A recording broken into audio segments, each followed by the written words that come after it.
Can you move this? Oops. Just move the chair, please. Well. Hi there, Falawn. Can you hear me? I can, yes. Wait a Hello. minute. Let me turn my volume up. Okay. I'll do the same. Wait just a second.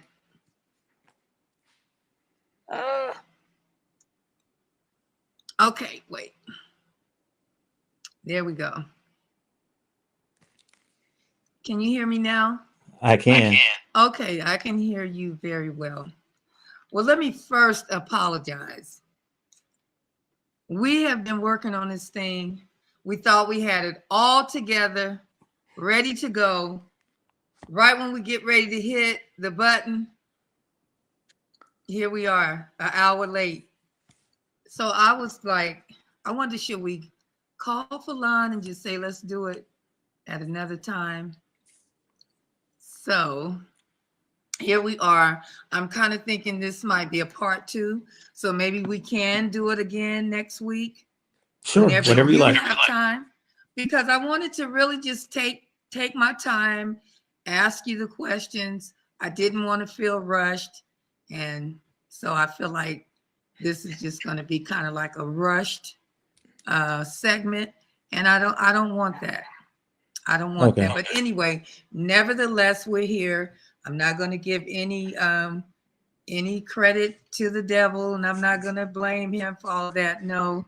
Sometimes we just have technical difficulties.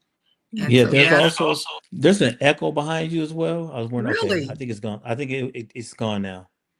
Maybe it's when I get too close, you think?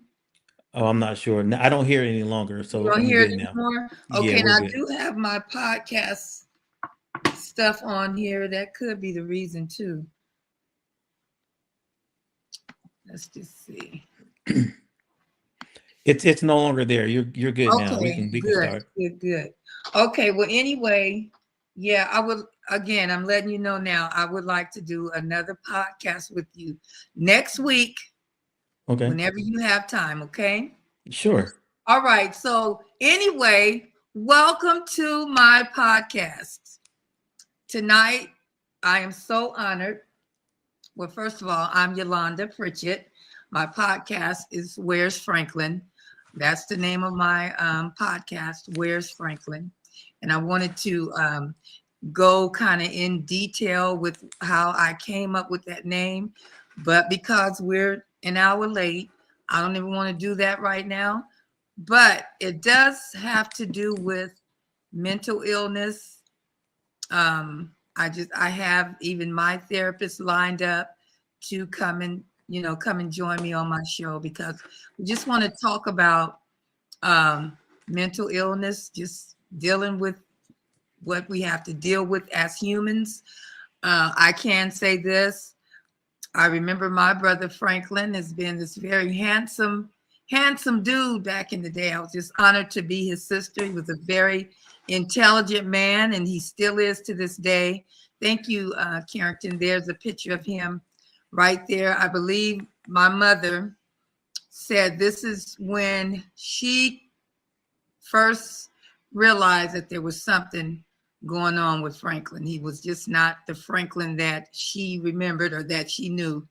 And so anyway, fast forward, where's Franklin? It doesn't mean that I'm asking, where's Franklin? I know where my brother is physically, but there are millions of people probably asking, well, what happened to my brother? What happened to my mom? What happened? So that's where I came up with Where's Franklin? Where's Franklin? So anyway, with that, I want to introduce you to my nephew, Falawn Norwood. Yeah, thank you. All Yeah. right. And I'm so proud of my nephew. I wanted to give you a little bio of his accomplishments. Falawn has a bachelor's degree in sociology with the focus. Yeah, there he is, looking a lot like his dad. So handsome. He has a bachelor's degree in sociology with a focus on criminology and corrections. Falawn has a master's degree in public administration, a doctorate, a doctorate in education with an emphasis in higher education. Can we just give Falawn an applause for that, for your great accomplishment? There he is with his lovely wife. Hello. Thank you. Well, thank you so much for Falawn for accepting my invitation. I want to just ask you, can you give us a little bit about Falawn? Can you just tell everyone about Falawn? Sure. Regular old me, of course. Thank you for inviting me. I really appreciate it. I don't get a chance to, I don't really share that much about my life. I've always been kind of quiet. So this is going to be interesting for me Yeah. to kind of just be on this platform. So it's a first, and we'll see see how it goes. Mhm. Of course, I'm Falawn Norwood. I, of course, born in Bakersfield, California, where I went to primary school most all of my life, actually. I can say that during my life, I could have went down any kind of path. Mhm. I my trajectory was going down the negative road. In fact, there were a lot of things that happened as a youth that I could have went down the wrong path. However, I do remember. In high school, a teacher, by the way, Miss Ludd, she basically pulled me aside and said, "Hey, why are you in this general education class? You need to be in college prep classes." And yeah, that began my path of education, of trying to really learn and dive into who I am as a person. So, of course, graduated from high school, went to college, uh, received my bachelor's degree, as you indicated, and my life changed. Just kind of piggyback going back to high school. I Mhm. guess I would be remiss if I didn't really kind of focus on that period of time in high school that kind of changed my life. As I indicated with the teacher who told me I should be in college prep classes, there were other instrumental teachers at the actual school and counselors that kind of catapulted me and wanted to pursue a college education. I really didn't know anything about it.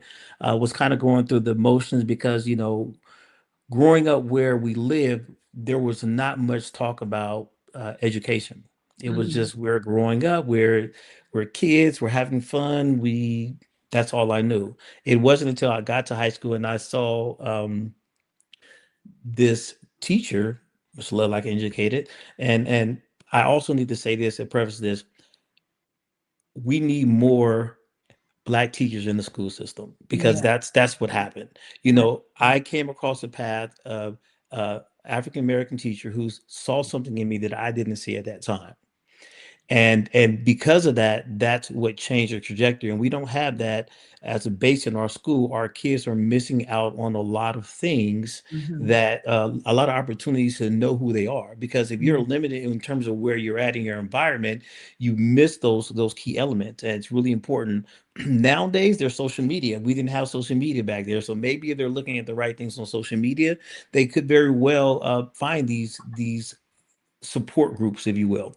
Mhm. But in high school, I had her let me know I was supposed to be in college prep classes, and as well as my history teacher, he indicated you need to go to college, and my counselor, Mhm. you need to go to college, and that's when they start planting the seed. I'm like, what is college? And not really knowing, we started doing more tours. We started being more actively involved on the campus, and yeah, that's when I started doing my deep dive. And along the way, as I mentioned, I had some rough patches in my life, and I was kind of doing some really, I guess, uh, situations that could have led me down the wrong path. I realized that ultimately I needed to leave my space. I needed to leave um, Bakersfield, and I ultimately said, when I graduate, I'm going to leave and just not look back. Though the floodgates will be open, and that's Mhm. what happened. Once I left away for school, all the doors opened. I Mhm. realized that the world was much bigger than my little small environment. Right. There were things that it was like the culture shock, being out of my element. Mm-hmm. and I learned who I was as a person and where I wanted to be. Mm-hmm. And during that process, of course, I went on to get my master's degree, and then ultimately, more recently, pursuing my doctorate degree. So, Wow. Wow. Wow. That's my nephew, y'all.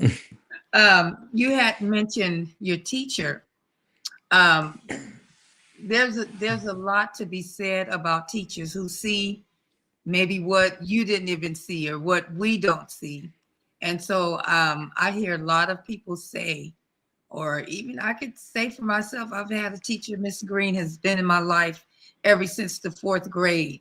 And she, mhm. this day, still see greatness in me. So it's just good that God will allow people such as teachers, mentors, pastors, whoever, besides Mhm. our parents, who can actually see something in us.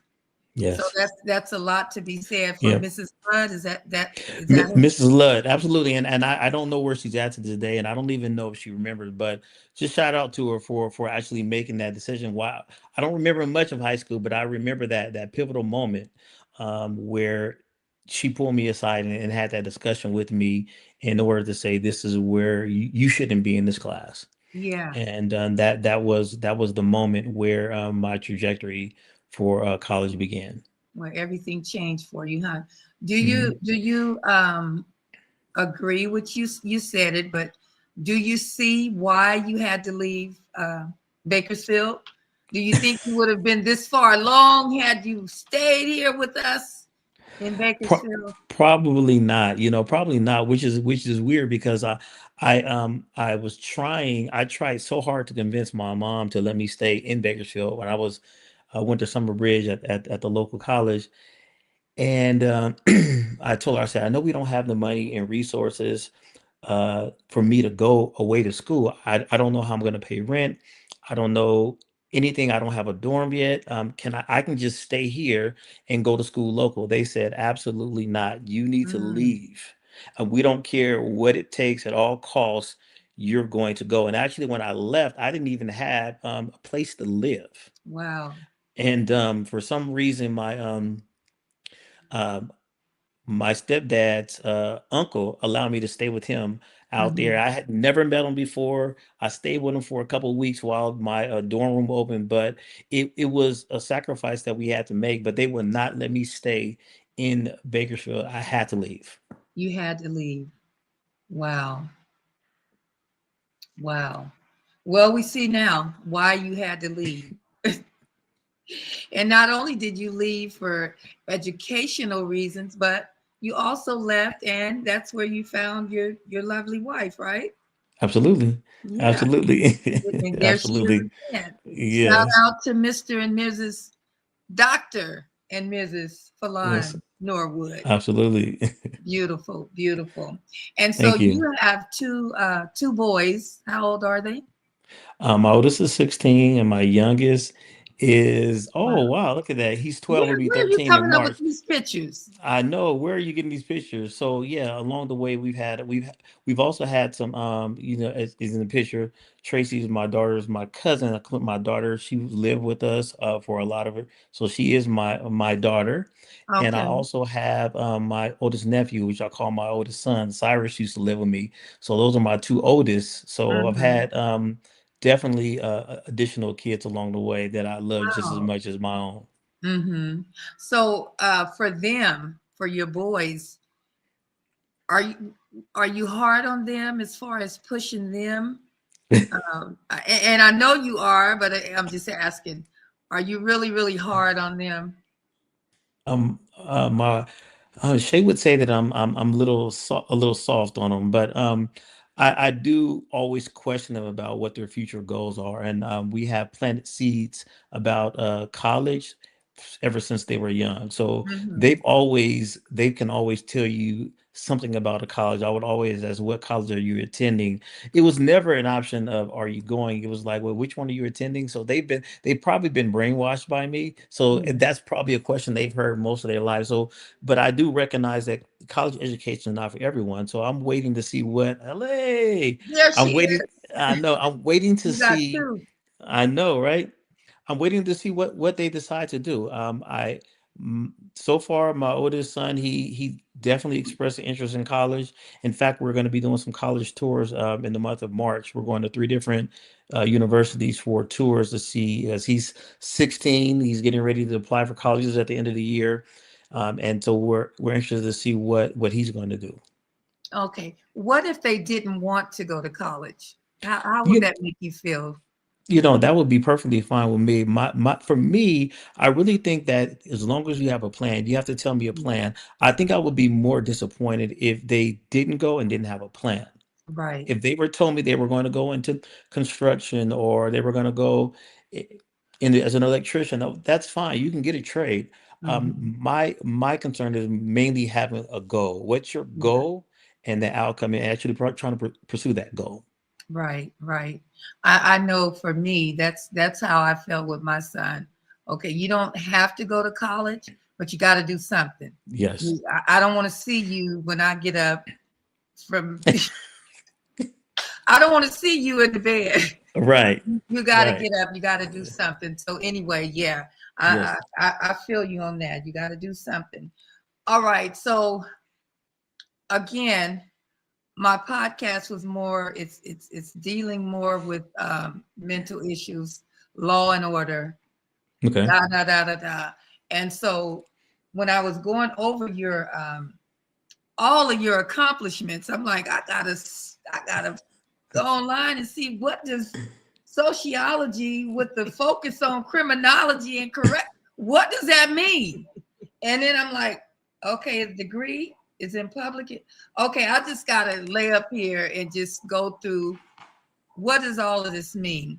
So Mm. this is what I was reading. Well, I know sociology means kind of like social status, social, whatever, whatever.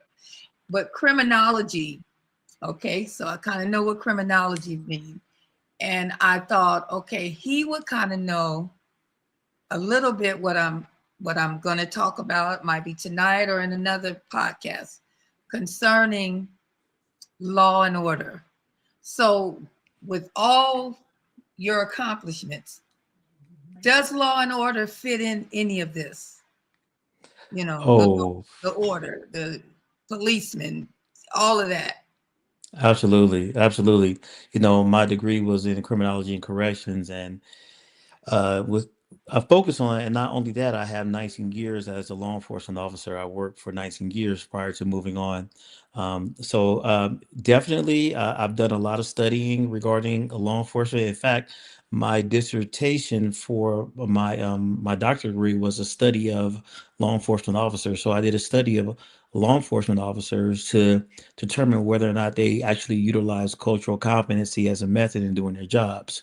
Mhm, It was a pretty intense study of mhm, interviewing officers who were willing to talk, because in officers, there's a lot of times where they are really reluctant to talk about what they do as an officer, if a fear of retaliation, fear of losing their job, and things of mhm, that nature. So I had a hard time finding enough people, but there were those individuals that would speak with me, and I interviewed them about whether or not they use cultural competent lens to do their job. And when you're dealing with cultural competency, your officers are quite often dealing with people with mental health illnesses. You don't know if mhm. you're walking into this space and they have mental health issues, Right. and are you really being mindful of the concerns regarding the call or the action that you're there for, or you need to be concerned. So that's pretty much one of the things I focus on, and regarding my dissertation. So yeah, it does apply. Yeah. Okay. Okay. I'm gonna let your other aunt ask you some questions Sure. while I Oh, think of something else to ask. Well, hi, Falawn, and hello. it's good to see you tonight. And Likewise. congratulations on just all of your accomplishments as Mhm. Yolanda Thank was you. saying. So, as an aunt, I'm very very proud of you for lack of a better word, is always a proud, but I mean, that's really it. I'm very proud of you just to, to hear your Thank you. things. So, you were talking about the cultural competence, right? Yes. And just a couple of weeks ago, something happened on my street where a mother called the police about her son, and she actually told them, from what we were told by her, that he had some mental issues, and when they came, he did not leave there alive. So, and this was just a few doors down the street from me. So, and I know some of the details to it from what I've heard on the news, and I will share about it. I mean, you probably heard about it, but anyway, he still had some mental issues, and so I'm just kind of concerned about, kind of why they didn't send the Met team instead, Yes. police department. But anyway, one question I had is kind of like, what drew you to sociology? And Yolanda may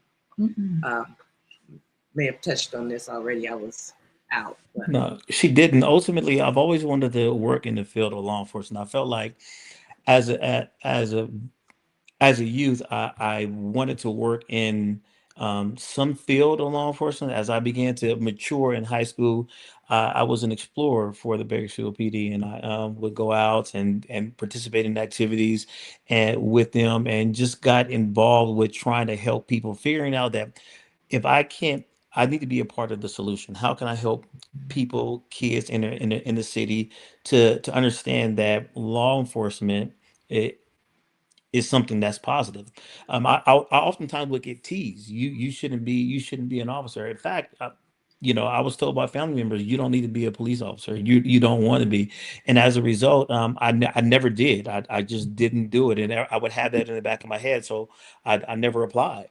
Um, but so those kind of situations do encounter, but that's the reason why I kind of catapulted that, because I like helping people. I believe in doing what's right, and I've had some experiences with law enforcement when I was growing up that I didn't really like. Therefore, I felt like I need to get in there to change it. That's good. That's good. And would you say there's a lack, or could we use more Black law enforcers? I'm not going to say there's a lack of that, of African American officers. I mean, I don't have any. I'll be interested to see what the data say, but my experience, there's quite a bit of minorities in law enforcement field, but I think there possibly could be more. However, there is there's a problem with minorities, especially Black individuals, passing the background check to become officers. Is very, you can be scrutinized more so than somebody else. And here's the thing: a lot of people who live in certain areas of your environment where you grow, you're going to be at risk of being around people who are gangs or drugs. You see that more often than somebody's not. So the criteria to passing the background might be a little bit more stringent for them, and they might not be able to pass it that often. So I think that has something to do with background. Maybe they need to re identify how they're going about their background, especially for people who live in areas where there's a lot of drug abuse, a lot of gangs in those areas, because you actually might find individuals there who are capable of doing the job and can do it well. Yeah. But they're being overlooked because they were hanging out with their friend, because of their neighbor, and he happened to be a gang member, or he was walking down the street and he's being harassed by a police officer. Somebody planted something on him. You don't, let's just say hypothetical things that are happening. We don't know what experiences these people have, but their environment impacts who they are. And sometimes that can be a hindrance. So I think there's a lot less people who will be able to pass those kind of background checks. And that's kind of like inequality as well. I mean, this unfortunately is inequality. Law enforcement is inequality. I promise I'm going to send you my dissertation. I talked about how it started Yes, back. you promised us that. Yeah, back during the slave trade. It's Wow. law enforcement, and it started back then. And the historical context of law enforcement has everything to do with inequality from the inception. For example, another one that happened. in my neighborhood, and I live in a pretty good neighborhood. I say, but nowadays everything's folks get behind the gate and you don't know how to get behind the gate. Right. But anyway, a young guy in my neighborhood who was not African American was caught drunk driving. His father shared the story with my husband. He was caught drunk driving, and the officers pulled him over, set him on the sidewalk, and called his dad and told his dad to come and pick him up because he's drunk driving. He's too inebriated to drive home. And I went 99 north on that. I know good and well if one of my Black sons, and I don't have one, but anybody else's Black son or daughters nowadays would have been pulled over drunk driving, I don't think we would have gotten a call to say, hey, your daughter is drunk driving and we're going to just let her sit here on the curb until you pick her up. These things happen, Was that recent? Well, this was a few years ago. Yeah, definitely inequalities happen. And again, officers, and let me preface this, not all officers are, to be in a negative way, because there are really some really good officers out here. There are. But officers are human. And they have an ability, and whatever environment they grew up in, they have those that baggage, or that their thoughts or ideology comes with them. So if they're raised in certain areas where they didn't experience certain things, they're gonna react a certain way. And if you have that mindset of where you feel like, I need to protect my people, then they're gonna do that and let them go. So I know that was a concept that used to happen a lot. That's why I asked, was it recent? Because I hadn't heard of any recent stories of that, but definitely it's that story has been told over and over again. Time after time you hear, and people, African American people always would say, if it was me, I wouldn't have had that chance. And then it goes to show what the inequalities of how individuals make those decisions. And again, goes back with officers being mindful and cultural competent about what they do and how they interact with people. So yeah, but that's definitely a story that's been shared time and time again. Dr. Falawn, that sounds so good. How do you deal with, I'm sure you have felt in your line of, your line of work, or have you ever felt, because you're African American, do you feel that distress or strain, or did you have to fight even harder for your degrees? Did you encounter, I don't know, racism, or, we feel that little tension sometimes? Did you ever feel that? I think I felt most racism when I was growing up. I think when I got, I really believe I felt it in high school when I was told by my teacher that I wasn't able to go. You're not going to go to college. I remember my English teacher telling me, you're not going to go to college. And shout out to Diane McGee at the school, who would always, they had family support. If something went down at the school, all the parents would show up, and they would definitely come support the kids. There are many times where they had to represent. So but my experience was in high school. My teachers and counselors telling me that I'm not going to go to a 4-year college. You don't need to go to these classes, or in certain areas where I grew up at, being called out my name. Once I received, when I went off to college, I had culture shock.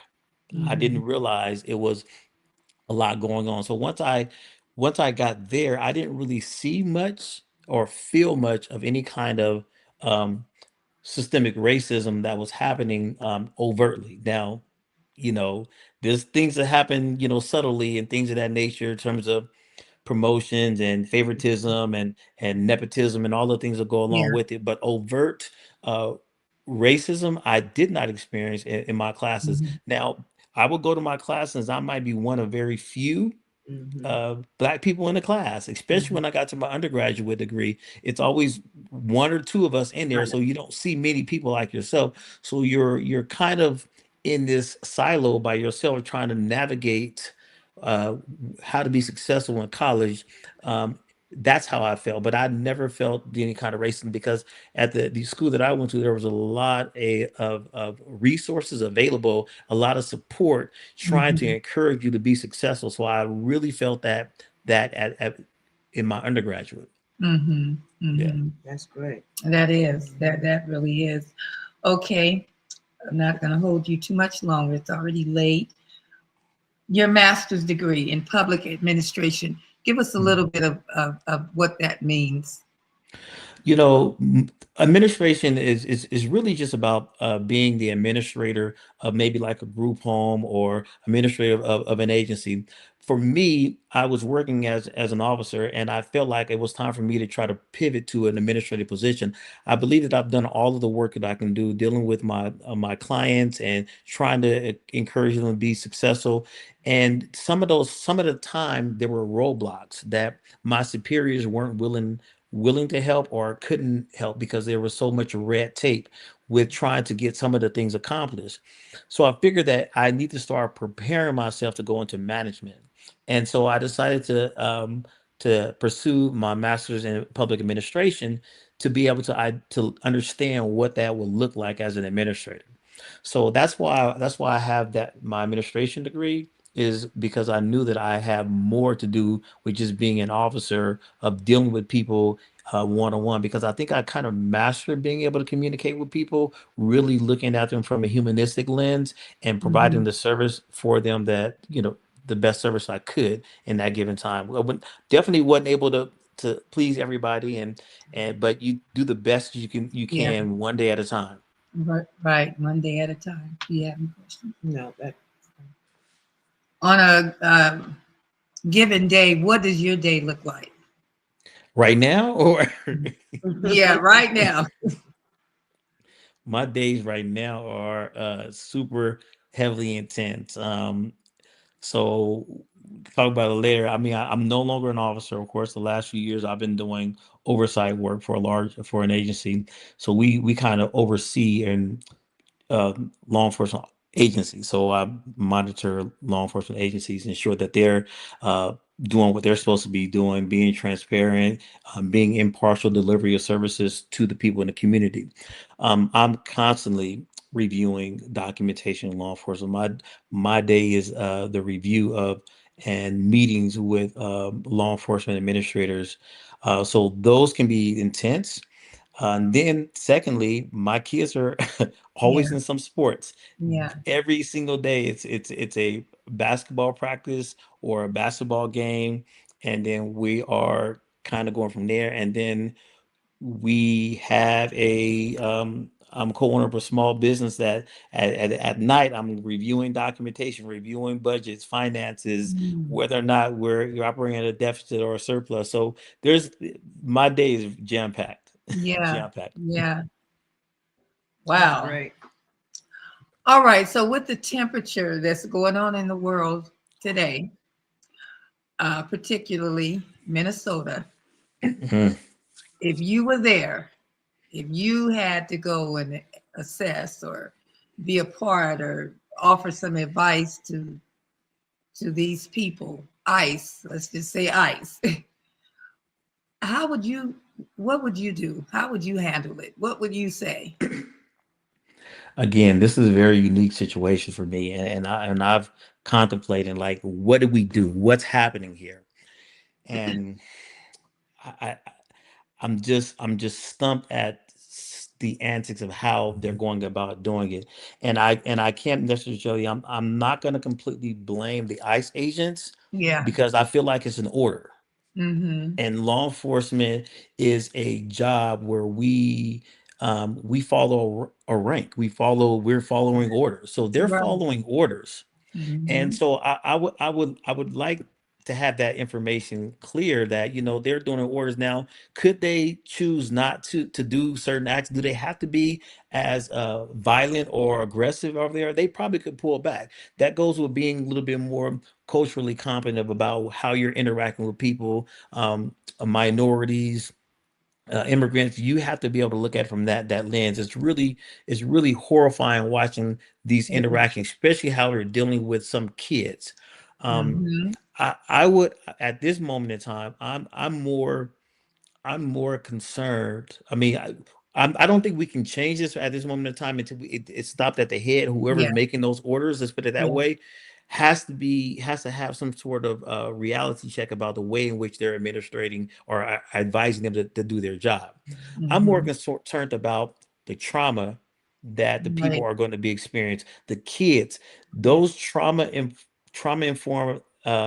They're going to have issues because now these kids are going to have trauma. They've saw their families being removed and arrested. People Exactly. are dying weeks after their families are being deported.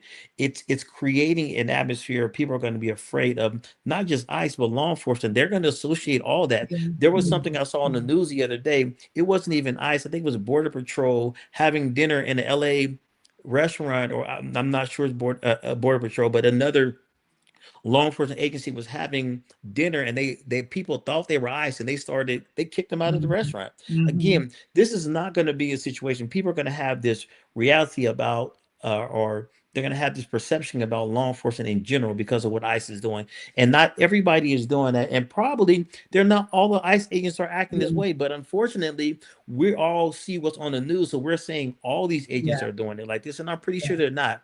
But again, Yeah. the order is someone is ordering them to do this. Right. To what degree and what level they're doing it, it's all up. And at this day and age, I can't really believe everything's on the news with AI. There's some stuff out Yeah. there that I That's just so don't know true. what's real and what's Yeah. not. So, um, Okay, but Karen. Okay, but that's real.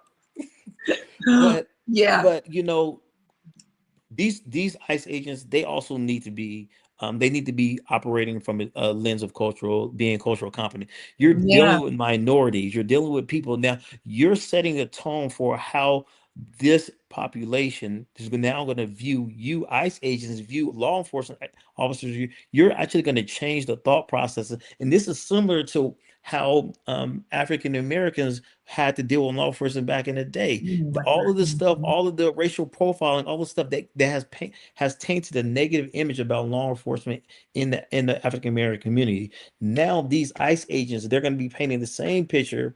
They're going to be sending that same message. So immigrants are now going to say, you know what, I don't trust no law Yeah. enforcement agency. Yeah. And while I'm talking about it, my soapbox, um, kudos to these education systems who are saying you're not doing this to these kids on my watch. You're not doing who are shutting down some of the stuff. I mean, I know it's problematic, but these are kids, Mhm. and these kids are being traumatized every day by watching this happen right in front of their eyes. People being dragged out of cars, busted windows, Yeah. shootings. It's unacceptable. It's Yeah. unacceptable. Yeah. Yeah. And what's so sad about it, this is America. This is Right. Minnesota. It's not a third world country. This is right here in our neighborhood. Exactly. And the fact that they're allowed to do it so violently is I'm in shock. I'm definitely in shock. Um, but again, where are these orders coming from? What are they being allowed to do? And I know this stuff is going, some of it's going before, the Supreme Court and other courts jurisdiction that's deciding whether or not, you know, it's within the law, and there's back and forth regarding it. But from outsiders looking in, it's an egregious act that's being done. And unfortunately, the ICE agents, the people that are doing the job, they're the ones who are doing the heavy lifting, and they're the ones that's being blamed for it. But they have orders. I would like to know what their orders are like. Oh, looks like we were disconnected. So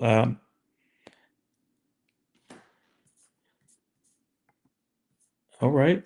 I'm still live. So that's where I'm at right now. I really think that um, we have a lot of work to do as a U.S. citizens. You know, America, we have um, we're faced with a lot of different challenges. We're faced with a lot of different issues, but right now, this whole issue with law enforcement is, and the ICE agents, like I said, it's not their fault. But I am concerned that whoever's giving these orders is problematic. So we do need to reevaluate this. We do need to um, uh, stay true to who we are as individuals, support what is right, and support what is wrong, and cast out what is wrong. Because it what's right is right and what's wrong is wrong. And in this world we need to be able to show support. But again, the kids, there's youth that's being traumatized. And the fact that we, as a people, we all have a voice and we should be able to stand up for what is right, no matter whatever the case is. So if you have the ability to stand up, stand up. And That's so true. I'm not saying that we have to go out and act out in a violent way, because that situation, but um, people are being hurt, and it's not only the people that are being detained by ICE, it's the family members, it's the kids, it's us who have to watch this every Right, single day. right. We are being traumatized about this situation, and so we have to live with this. And again, so if you and if for people who have kids who are directly impacted by that, you probably need to send them to therapy and get it right away. Don't wait. Don't think that they don't need it. Getting counseling is Yeah, okay, especially if they've had right. experience someone being taken away from them right before them, or if they have windows that have been busted out in order to grab somebody from their car. Give them some therapy and let's do it right away, because they're going to have trauma. They're going to relive this. They're gonna relive it. Wow. You know what? I was thinking, you're talking about trauma, and I'm thinking about a book I don't know if you've read. It's by Dr. Drew, and it's called Post Traumatic Slave Syndrome.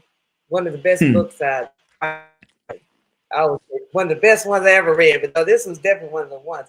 But in the book, she posits that, you know, yeah, I think 300 years, and one day, yesterday,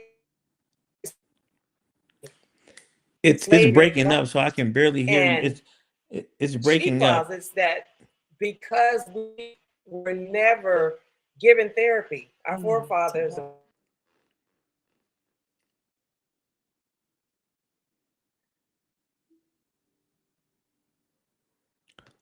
Think it's frozen. I don't know if I'm frozen or if you're frozen.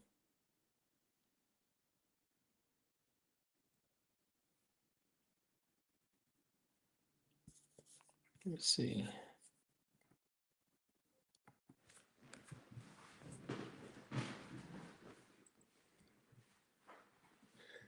Karen, can you there? Okay. I think that they must have been disconnected again. I think where she was going, post-traumatic slave syndrome. If based on what I heard her saying when it was broken up, that we, as our ancestors, as former slaves, have never had the proper treatment in order to function in our current society. So we all had traumatic incidents as slaves, as former slaves, and our family members being slaves. That's been passed down generation to generation, and we have this ideology of being uh, slaves, if you will. We have that mindset that's been passed down from generation to generation. So that is definitely something that is true for sure. So I'm hoping they're going to join back on um, right now. They indicated they're having technical difficulties, but I'm hoping that is okay. So yes.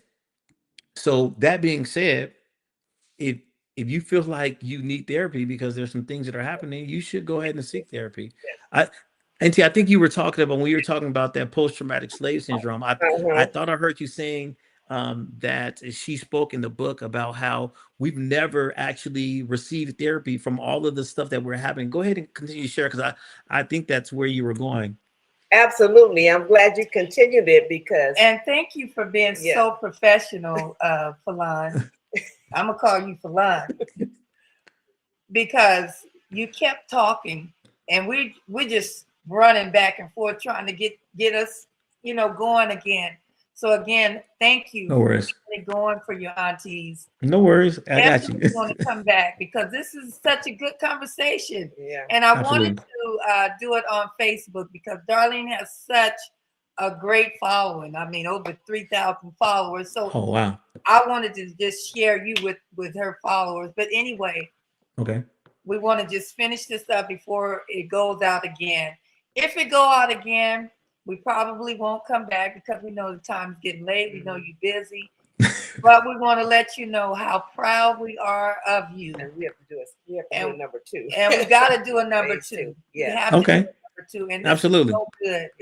Okay. This is really good. Yeah, it is. Okay. But you're absolutely correct. And that's what she posits, that, because we did not have therapy, it's kind of like, and you think about it, who was treated for slavery, post-traumatic slave syndrome? She talks about all of it, even to the point of the colorism, how light-skinned blacks worked in the house, and we got problems amongst ourselves, colorism.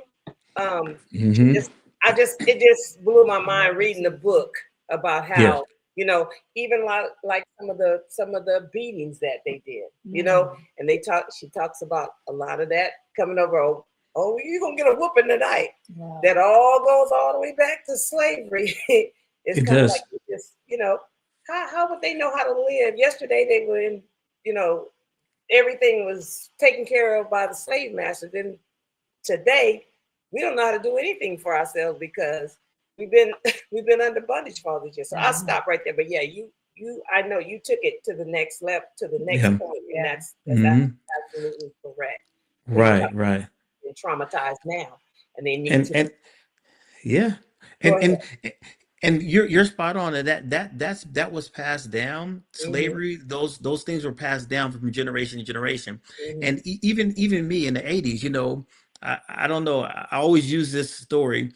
When we were kids in the car, they were like, here come the police, and you'd be like this. And so, as we go, we've always, and that made me think, I was always raised to fear the police, because anytime they said police, you have to get straight up. And so as young kids, we were conditioned. This is me in the 80s, conditioned to kind of straighten up or get nervous around police. And then when I realized I don't have to be nervous around the police because I'm just me, that made me like, why do I have to change who I am? But if you don't recognize that, then you still live in that fear.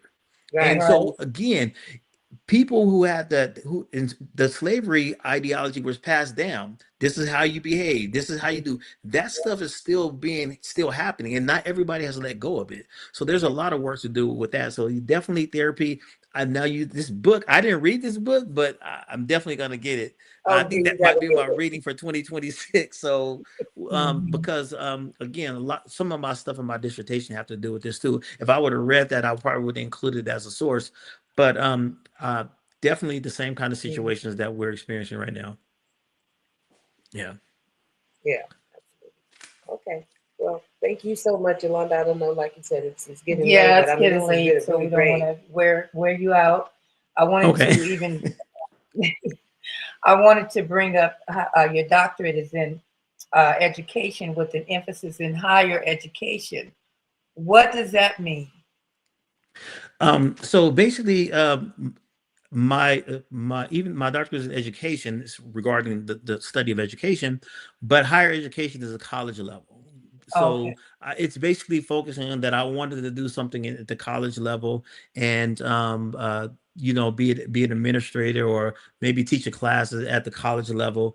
But my focus was geared on higher education. After working for 19 years with youth, I figured that a transition out of the working with youth and being able to provide a more some education to people who are adults was a path that I wanted to take as I kind of wind down my career in law enforcement.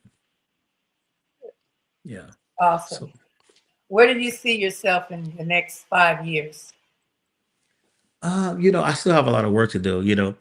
In 5 years, my youngest he'll be 18, so he'll be off to college. So I'm just trying to get my kids through college or whatever they're going to be doing during that time, I still have a lot of work to do in the law enforcement field. I feel like God has me planted where I'm at for a reason, and I don't always know what that reason is in that moment in time. But I'm trying to keep my ears to the ground. Why am I here? Because you put me here for a reason. I don't know what it is right now, but I'm still trying to figure out why I'm here doing what the work that I'm doing. But I love what I'm doing, and I feel like I'm being impactful to people in the community who really need that transparent lens. Mhm.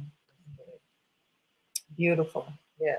Beautiful. Well, again, we are so very proud of you. So proud to say Thank this you. is our nephew. And I'm so just very proud to have you on as my first guest. I was Yay. thinking, you know what? I'm going to have my own nephew on who's a doctor, not my doctor. No, my nephew is a doctor. So anyway, thank you so much, Falawn. You're welcome. Thank you for being an inviting me. I've example. never done anything like this before, so it's my pleasure. So, you Well, know. good. We have to come back. Let us know when you're available. Okay. And we promise you we won't have all these interruptions and distractions. But anyway, it still went well. Yeah, absolutely. You know, so anyway, thank you to Shay for allowing you to sit with your aunties and just talk with us. Of course. We really Absolutely. enjoyed it. And thank you again. And we love you. Yes. And we just know that God has much more for you to do. Yeah. I love you too. We're here with our pom-poms. Rooting you. Rooting you. That's my nephew. All right. You all have a Love you wonderful guys. night. Take care. Love you. Bye.